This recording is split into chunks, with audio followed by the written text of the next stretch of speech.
কখনো ঝড় বৃষ্টির রাতে রিকশায় করে যাওয়ার সময় যদি দেখেন আপনার সামনে সাদা কাপড়ে মোড়ানো একটি লাশ একদম রাস্তার মাঝে পড়ে আছে, তাহলে কি করবেন?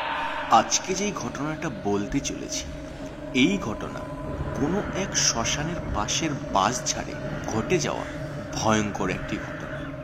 ঝড় বৃষ্টির রাতে একজন লোক রিকশায় করে বাড়ি ফিরছিলেন। আজ থেকে আরো 50 বছর আগে রাস্তায় তখন কোনো ল্যাম্পপোস্ট ছিল, তাই অনেক দূর অবধি অন্ধকারই দেখা যেত। তখন প্রায় রাত 1টা বাজতে চলে। সেই রাতে অনেকক্ষণ দাঁড়িয়ে থাকার পর অনেক কষ্টে একটি রিকশা খুঁজে পান। সেই রিকশায় করেই তিনি আস্তে আস্তে তার বাড়ির দিকে যাচ্ছেন। সেই রিকশায় করে বাড়ি ফেরার সময় তিনি একটি জায়গা পার করে একটি বাঁশঝাড়ের পাশে চলে আসেন। হঠাৎ করে তিনি আর সেই রিকশাওয়ালা অনেক দূর থেকে দেখতে পান যে সেই বাঁশঝাড়ের রাস্তার উপর সাদা কাপড়ে মোড়ানো লম্বা একটি লাশ পড়ে আছে। এটা দেখার সাথে সাথে সেই রিকশাওয়ালা সেখানেই রিকশাটা থামিয়ে দেয়। তারপর সেই রিকশাওয়ালা ওই ব্যক্তিকে বলে যে সামনে একটা লাশ পড়ে আছে।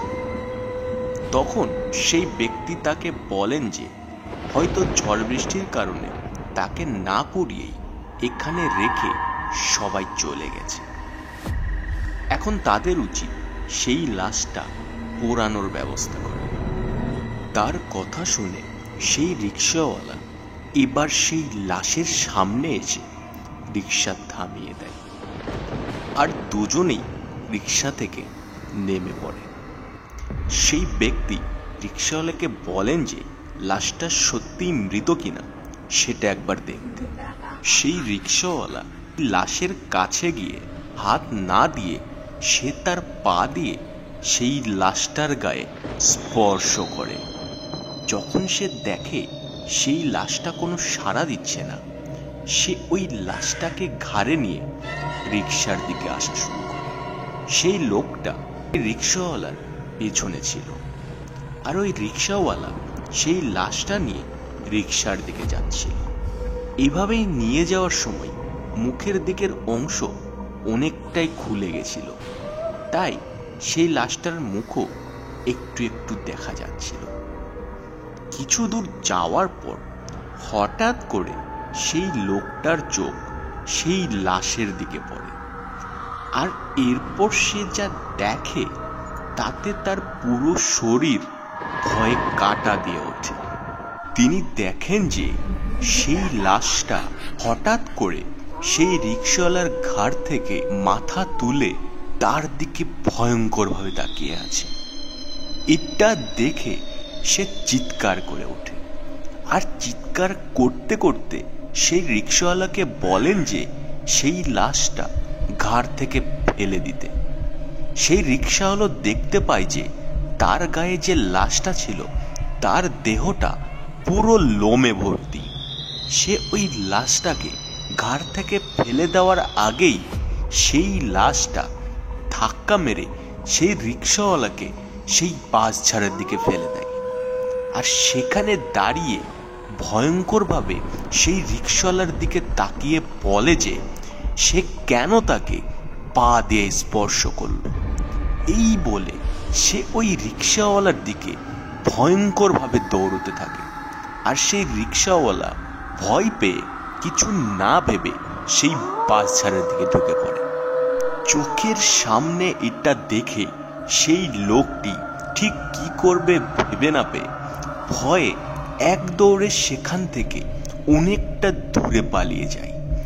আর কিছু দূর যাওয়ার পর তিনি সেই বাঁশঝাড় থেকে সেই রিকশাওয়ালার অনেক ভয়ঙ্কর চিৎকার শুনতে পান।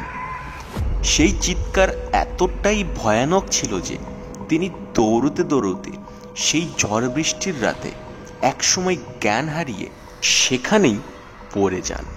পরের দিন জ্ঞান হওয়ার পর তিনি দেখেন যে তিনি সেই বাঁশঝাড় থেকে একটু দূরের একটি গ্রামের বাড়িতে শুয়ে আছেন, আর তার আশেপাশে অনেক লোকজন। এরপর তিনি একটু সুস্থ হয়ে সবাইকে আগের দিন রাতের কথা খুলে বলে। তার কথা শুনে বেশ কিছু লোকজন সেই বাঁশঝাড়ের পাশে সেই রিক্সাওয়ালাকে খুঁজতে আসে। এরপর সেই বাঁশঝাড়ের ভিতরে আসার পর তারা সবাই দেখতে পান যে সেই রিক্সাওয়ালার দেহ একটি বাঁশঝাড়ের নিচে পড়ে আছে। যখন সবাই মিলে সেই দেহটার কাছে যায় তারা খুব ভয় পেয়ে যায়। তারা সবাই মিলে দেখে যে সেই রিক্সাওয়ালার একটা পা অর্ধেক খাওয়া, আর তার মাথাটা দেহ থেকে উল্টো দিক করে রাখা, যেন মনে হচ্ছে কেউ তার ঘাড়টা মোটকে উল্টে দিয়েছে। এটা দেখার পর তারা আর দেরি না করে সেই রিক্সাওয়ালার পরিবারকে ডেকে খুব তাড়াতাড়ি সেই লাশটি শ্মশানে এসে পুড়িয়ে ফেলে। এই ঘটনার কিছুদিন পর্যন্ত প্রতি রাতেই সেখানকার আশেপাশের লোকজন সেই বাঁশঝাড় থেকে চিৎকারের আওয়াজ পেত। তো এটাই ছিল ঘটনা। ভালো লাগলে অবশ্যই সাবস্ক্রাইব করে আমার পাশে থাক।